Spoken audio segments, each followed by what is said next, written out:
Assalamualaikum warahmatullahi wabarakatuh. Selamat pagi Bapak dan Ibu semuanya.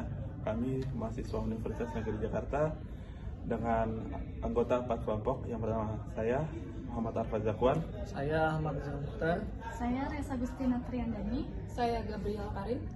Izinkan kami mempresentasikan hasil diskusi kami, yaitu artikel kami yang berjudul tentang penegakan hukum di era globalisasi dalam kepastian norma, keadilan sosial, dan dampak nyata bagi masyarakat. Tragedi Kanjuruhan pada 1 Oktober tahun 2022 di Malang menewaskan lebih dari 100 supporter dan melukai ratusan orang lain. Peristiwa ini terjadi setelah pertandingan sepak bola dan berkaitan dengan penggunaan gas air mata di dalam stadion, pengelolaan kerumunan yang buruk, serta lemahnya sistem pengamanan pertandingan.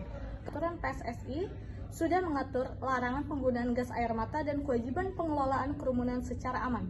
Namun, realitas di lapangan menunjukkan ada jarak antara aturan dan pelaksanaannya. Dari situ, penelitian ini berangkat untuk mengkaji 3 hal. Pertama, sejauh mana kepastian norma hukum tentang keselamatan pertandingan dipatuhi dalam kasus Kanjuruhan.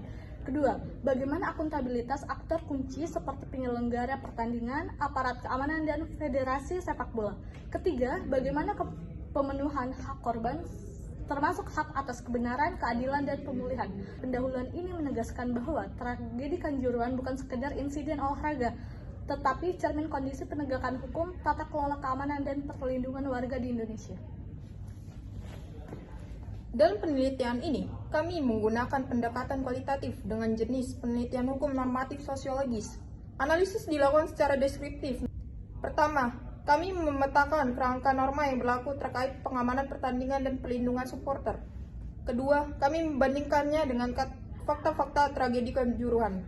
Ketiga, kami menilai implementasi terhadap kepastian norma, akuntabilitas, dan pemenuhan hak korban. Metode ini dipilih agar penelitian tidak berhenti pada tataran teks hukum saja, tetapi juga mampu menjelaskan bagaimana hukum itu bekerja dalam realitas sosial setelah tragedi terjadi. Dari pembahasan kami, yang pertama adalah gambaran umum tragedi dan posisi hukum. Pertandingan ini tuh berlangsung di Stadion Kanjuruhan dengan kapasitas yang terbatas, tetapi jumlah penonton di situ melebihi kapasitas ideal. Terjadi kericuhan di beberapa sektor tribun. Aparat keamanan merespon dengan menembakkan gas air mata ke arah tribun penonton. Tindakan ini memicu kepanikan, penumpukan massa di pintu keluar, dan sesak napas massal, yang akhirnya menyebabkan banyak korban jiwa. Secara normatif, penggunaan gas air mata di dalam stadion bertentangan dengan regulasi FIFA terkait keamanan dan keselamatan penonton.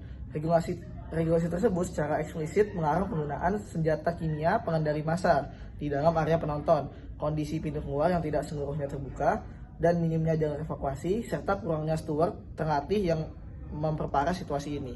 Di sisi lain, respon kelembagaan setelah kejadian juga menimbulkan perdebatan, baik terkait proses investigasi maupun penetapan pihak-pihak yang diminta bertanggung jawab. Secara tekstual tuh norma tentang keselamatan pertandingan dan kewajiban melindungi penonton sudah cukup jelas. Regulasi FIFA dan PSSI memuat larangan penggunaan gas air mata di stadion. Artinya, kerangka hukum sebenarnya tengah memberikan pedoman yang tegas. Namun, praktik penegakan norma ada beberapa masalah. Pertama, larangan gas air mata tidak diterjemahkan dengan baik ke dalam prosedur operasional pengamanan pertandingan di tingkat lokal. Aparat keamanan masih menggunakan pola pengendalian massa umum, bukan protokol khusus untuk pertandingan sepak bola. Kedua, mekanisme pengawasan terhadap kepatuhan klub, panitia pelaksana, dan federasi berjalan lemah. Sistem lisensi dan verifikasi stadion tidak mampu mencegah penggunaan stadion yang tidak memenuhi standar keselamatan. Hal ini menimbulkan kesan bahwa kepastian norma hanya kuat di atas kertas, tetapi rapuh pada tahap implementasinya. Penegakan hukum membutuhkan kejelasan aturan sekaligus komitmen kelembagaan untuk menjalankan aturan tersebut. Selanjutnya, di sini ada akuntabilitas lembaga dan aparat. Jadi setelah tragedi di Kanjuruhan tersebut, pemerintah membentuk tim gabungan untuk menyelidiki penyebab dan pihak yang bertanggung jawab. Proses hukum dilakukan kepada sebagian aparat dan penyelenggara pertandingan. Namun, banyak kritik muncul karena lingkup pertanggungjawaban dinilai sempit dan belum menyentuh akar masalah struktural.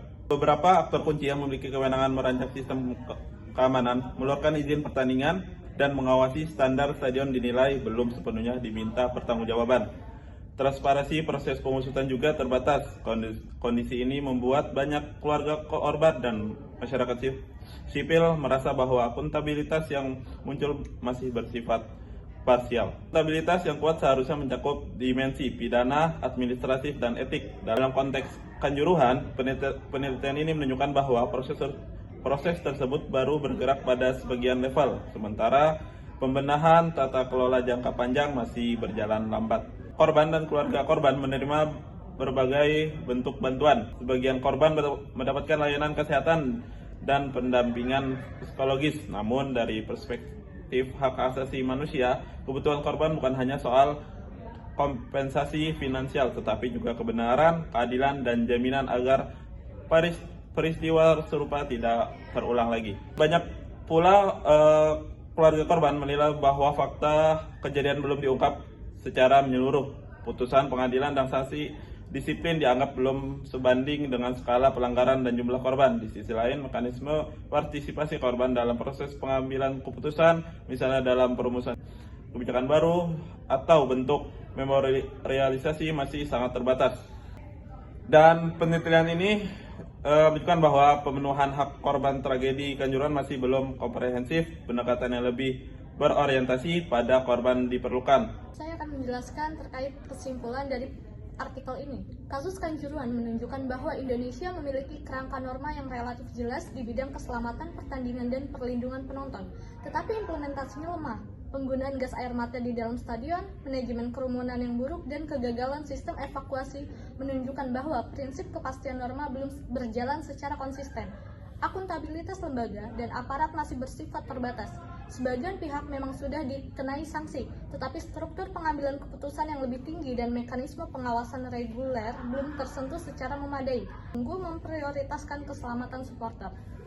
Assalamualaikum warahmatullahi wabarakatuh.